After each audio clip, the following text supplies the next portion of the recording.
Harka fuunee daawwattoota keenyaa nageenyi keenya bakka jirtanitti sinaa dhaqqabu jennaa oduu isinitti himna.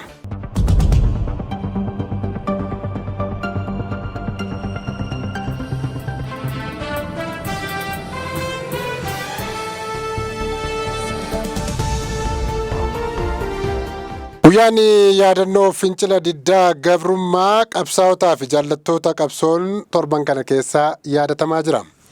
Bara 2014 eegaluun fincila diddaa gabrummaa Oromiyaa keessatti sagalee gootota lubbuu isaanii rasaasaaf laatanii fi fincila sana irratti wareegaman hunda kallattii garaagaraan yaadachuun torban yaadannoo fincila diddaa gabrummaa ta'uun kabajamaatti jira.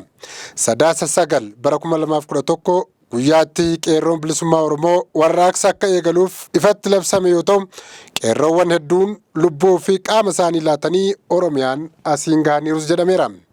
Kanumaan wal qabatee rogeessonni siyaasaa dhaabileen siyaasaa adda addaa torban kana keessa guyyaa fincila diddaa gabrummaa kabajachaati jiru.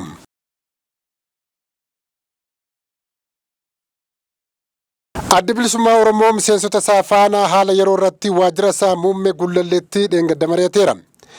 Addi bilisummaa Oromoo ABO'n sanbata darbee miseensota isaa kutaa Oromiyaa garaagaraa irraa dhufan waliin waajjira muummeetti marii taasiseera.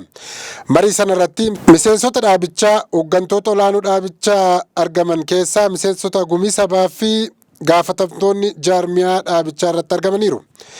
Waltajjii kan gaggeessaa turan miseensota gumii sabaa dhaabichaa obbo Amaanfilee fi obbo Gammachiis Tolasaa akkasumas sabquunnamtii yeroo ABO Lammii Gammachuu ta'an miseensota waliin haalota garaagaraa irratti mari'atanii ibsa ejjennoo baafataniiru. Keessumaa marii sana irratti haala Oromiyaan amma keessa jirtuu fi gara fuulduraatti maaltu ta'uu akka qabu irratti yaadni bal'aan ka'uun irratti mari'atameera. Maayii irrattis ibsa ejjennoo dhimma nageenya Oromiyaa, dhimma daangaa, dhimma dhiphachuu dirree siyaasaa, dhimma tokkummaa Oromiyaa fi dhimma kaayyoo fi galii qabsoo Oromoo kaasuu eeruun kora isaanii goolabanii jiraachuu ONN odeeffateera. Magaalaa Finfinnee keessatti ji'a 3 keessatti balaan tiraafikaa 8,000 ol galmaa'uun dhaga'ame. Kurmaana jalqabaa bara baajataa 2018 akka lakkoofsa Gi'izii keessa taateewwan balaa tiraafikaa yeroo 8,853 qabeenya irra ga'uu fi balaan sunneen sababa konkolaachiftonni seera tiraafikaa cabsaniif ta'uu poolisiin Finfinnee beeksise.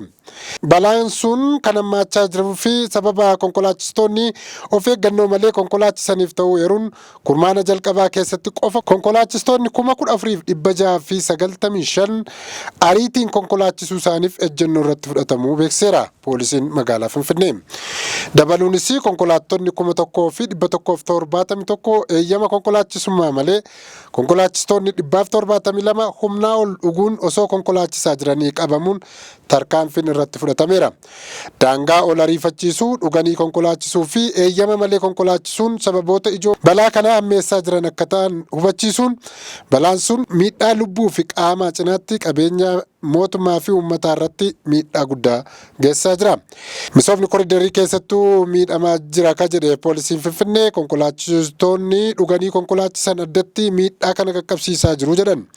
Mukkeen qarqara daandii, sararootaa fi qabeenya elektiriikii akkasumas misooma bu'uuraa daandii koriidarii buufata xiyyaaraa Booleerraa konkolaachistoonni dhuganii konkolaachisuun kun miidhaa guddaa geessisaa jiraachuudha kan kaafame.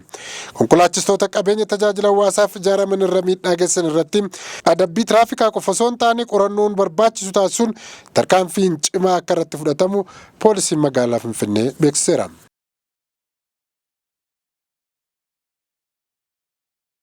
Balaa sigiga lafaa Keeniyaatti mudatee lubbuun namootaa darbe. Sanbata darbee balaa sigigaa lafaa Keeniyaa gara lixaatti balaa sigigaa mudatee lubbuun namoota 26 darbeera. Balaan sun kan mudatee rooba cimaa roobeen dhiibbaa lolaarraa kan ka'e sigigaatee lubbuu namaaf qabeenya irra balaa geessisuudha kan poolisiin biyyattii hime. Akka odeeffannoon aangawoota biyyattii ibsutti yoo ta'e namoota 25 bakka buuteen isaanii yoo dhabamu namoota kana barbaaduuf mootummaan xiyyaara waraanaa fayyadamuun barbaachatti akka jirudha kan ibse.